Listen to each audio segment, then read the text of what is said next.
Boa noite, você vai ver hoje no Tarek Notícias. Irã começa a limitar inspeções sobre seu programa nuclear. Governo de São Paulo anuncia medidas de restrição de circulação noturna.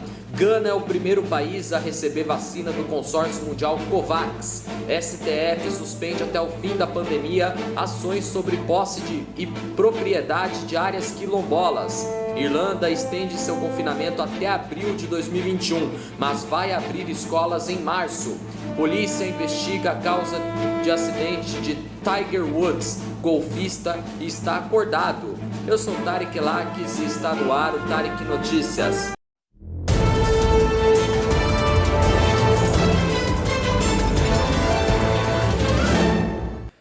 O Irã confirmou ontem o início das restrições às inspeções da Agência Internacional de Energia Atômica às suas atividades nucleares após o fim de um prazo estabelecido pelo Teherã para os Estados Unidos suspenderem as sanções contra o país.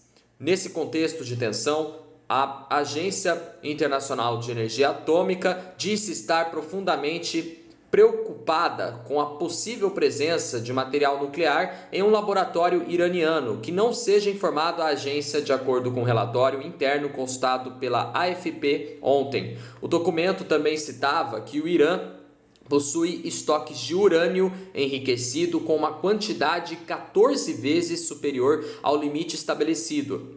Além disso, a França, a Alemanha e o Reino Unido lamentaram profundamente a perigosa restrição das inspeções da Agência Internacional de Energia Atômica e solicitaram ao Teherã interromper e reverter todas as medidas que reduzem a transparência e a cooperar plenamente.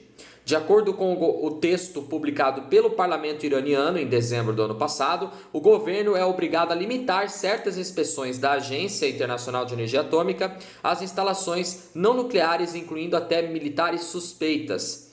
A medida será mantida caso as sanções feitas pela administração anterior dos Estados Unidos, quando Donald Trump retirou unilateralmente seu país do acordo nuclear com o Irã, continuem. Em resposta à atitude de Washington, desde 2019, o Teherã abriu mão progressivamente de várias limitações que havia concordado sobre seu programa nuclear em troca de uma flexibilização das sanções. O Irã e a Agência Internacional de Energia Atômica anunciaram no último domingo um acordo temporário para manter um controle das atividades nucleares, mas reduzido. O compromisso tem validade enquanto começam as negociações diplomáticas entre as partes integrantes do acordo internacional, que forneceu um marco para o programa nuclear iraniano concluído em Viena, na Áustria, em 2015, em uma tentativa de romper o impasse atual. O diretor-geral da Agência Internacional de Energia Atômica, Rafael Grossi, afirmou que sua organização continua sendo capaz de manter o nível necessário de vigilância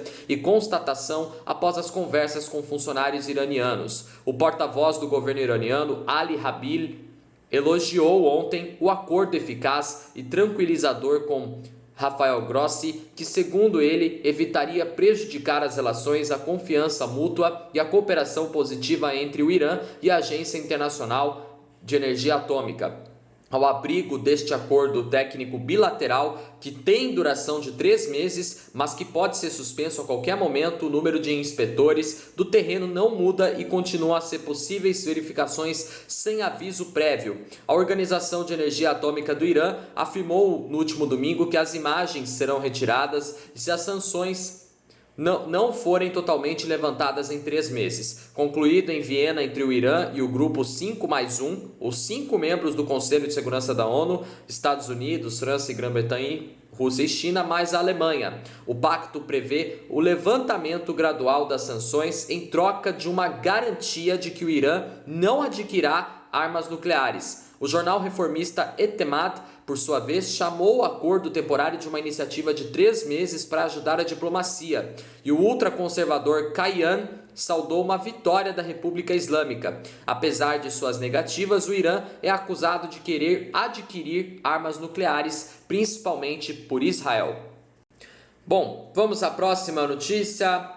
O governo de São Paulo anunciou hoje medidas de endurecimento da quarentena em todo o estado. A expectativa é a de que sejam determinadas restrições de circulação durante a noite em todo o estado, que passam a valer a partir desta sexta-feira. As mudanças ocorrem após o estado registrar, segundo dados da gestão estadual, o maior número de pacientes com Covid-19 internados em UTI desde o início da pandemia no estado paulista.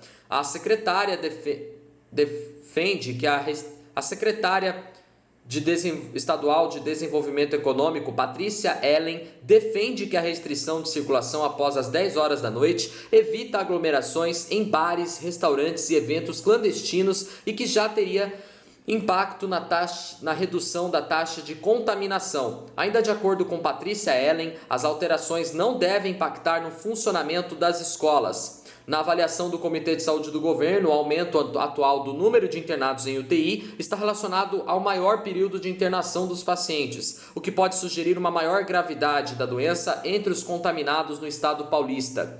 As restrições serão complementares ao previsto pelo Plano de São Paulo, que divide o estado em sub-regiões e determina restrições diferentes de acordo com a fase da quarentena em que se encontra cada área. Atualmente, segundo a última atualização feita na última sexta-feira, apenas 4 regiões do estado estão na fase vermelha, em que somente serviços essenciais são autorizados a funcionar. A Grande São Paulo, que inclui a capital, está na fase amarela, em que restaurantes e comércio podem funcionar até às 10 horas da noite. Na última segunda-feira, o secretário estadual da Saúde de São Paulo, Jean Guarentichen, disse em entrevista a jornalistas que o total de pacientes internados em UTI registrado atualmente é o maior desde o início da pandemia. No entanto, no dia 5 de julho do ano passado, o próprio governo estadual divulgou um número superior de 6.416 pessoas em UTIs no estado, em comunicados oficiais enviados à imprensa. A assessoria de imprensa da Secretaria de Saúde do Estado de São Paulo disse em nota que os dados apresentados diariamente à imprensa desde o início da pandemia são preliminares, extraídos do censo Covid-19,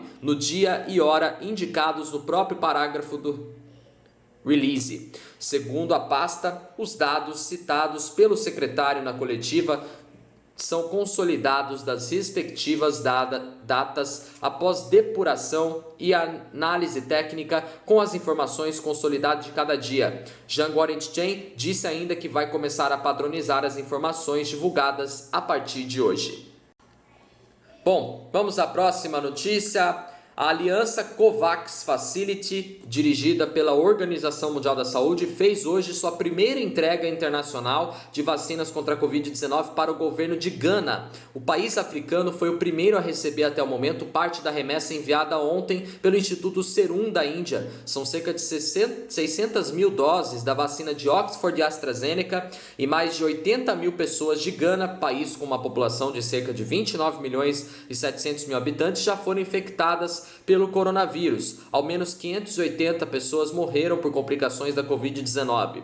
O COVAX, uma coalizão de mais de 150 países criada para impulsionar o desenvolvimento e a distribuição das vacinas contra a Covid-19, entre eles o Brasil, tem acordo com o Instituto Serum da Índia de 1 bilhão e 100 mil doses das vacinas Oxford e AstraZeneca e a vacina Novavax. Ao todo, o COVAX já realizou acordos com os fabricantes para a compra de 2 bilhões de doses em 2021, com a opção de aumentar o pedido para mais de 1 bilhão de vacinas, de acordo com a agência France Press.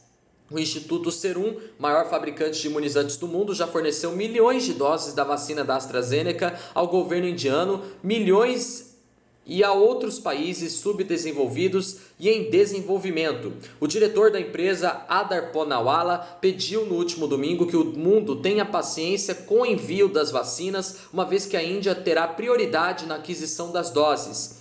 Em janeiro desse ano, o Brasil encontrou certa dificuldade para receber um lote de 2 milhões de vacinas do Instituto Indiano quando tentou mandar um avião para buscar o imunizante, mas acabou tendo que aguardar alguns dias até que o país iniciasse sua própria campanha de vacinação. Bom, vamos à próxima notícia.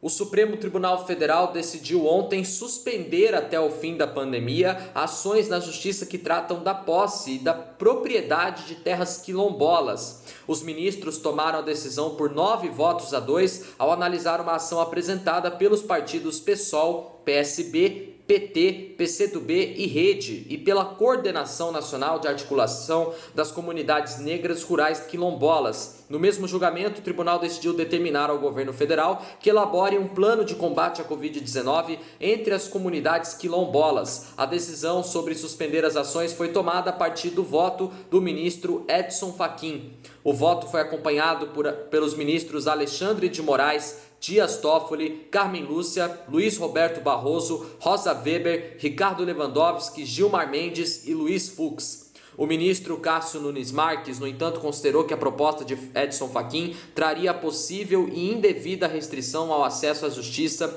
visto que, sem maiores informações, a suspensão de ações possessórias e demais medidas colidem com a proteção do direito de propriedade de grandeza constitucional.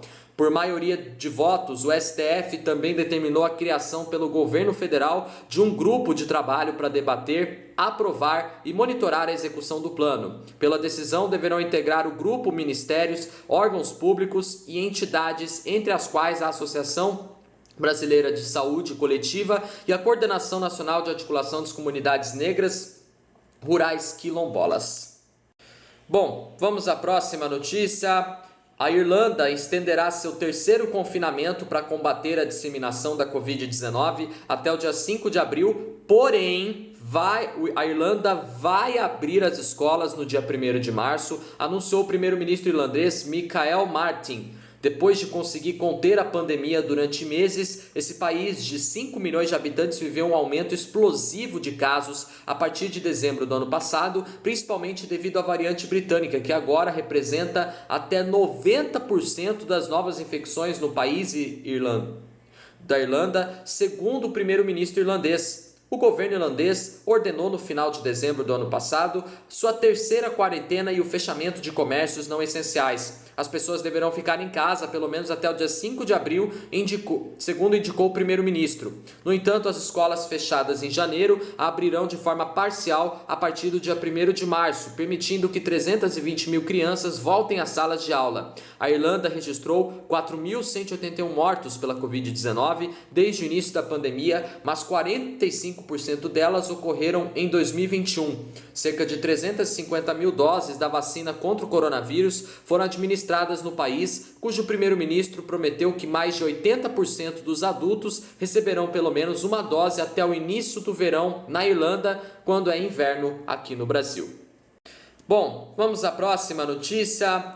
A polícia investiga hoje o que fez Tiger Woods perder o controle de seu carro em uma estrada do sul do estado da Califórnia, nos Estados Unidos. O esportista colidiu com uma árvore e seu veículo rolou pela encosta de uma colina. O acidente deixou o golfista gravemente ferido. Tiger Woods, de 45 anos, foi retirado dos destroços por equipes de resgate e levado de ambulância do local situado nos arredores de Los Angeles ao Centro Médico Harbor UCLA, vizinho, na manhã de hoje, com que seu agente descreveu como vários ferimentos na perna. Um comunicado publicado ontem à noite na conta oficial de uma rede social de Tiger Woods disse que ele passou por um procedimento cirúrgico demorado na parte inferior e no tornozelo da perna direita e que está acordado, reagindo e se recuperando em seu quarto de hospital. Fraturas compostas na tíbia e na fíbula, os dois ossos da perna abaixo do joelho, foram estabilizadas com uma tala e parafusos e pinos foram usados para estabilizar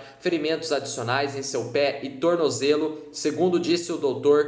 Anish Mahajan, chefe médico do Harbor UCLA, em uma rede social. Mahajan também disse que o traumatismo no músculo e em outros tecidos moles da perna exigiu uma liberação cirúrgica da cobertura dos músculos para aliviar a pressão causada pelo inchaço. Subdelegados do xerife do condado de Los Angeles que foram ao local do acidente não encontraram indícios imediatos de que Tiger Woods estava sob a influência de álcool ou drogas antes de perder o controle do veículo pouco depois das 7 horas da manhã, horário local. O xerife Alex Villanueva disse que o astro do golfe estava lúcido após o acidente. Segundo Alex Villanueva, aparentemente Tiger Woods trafegava mais rápido do que o normal para um trecho de estrada em declive e em curva que os moradores sabem ser perigoso. O clima não foi considerado um fator.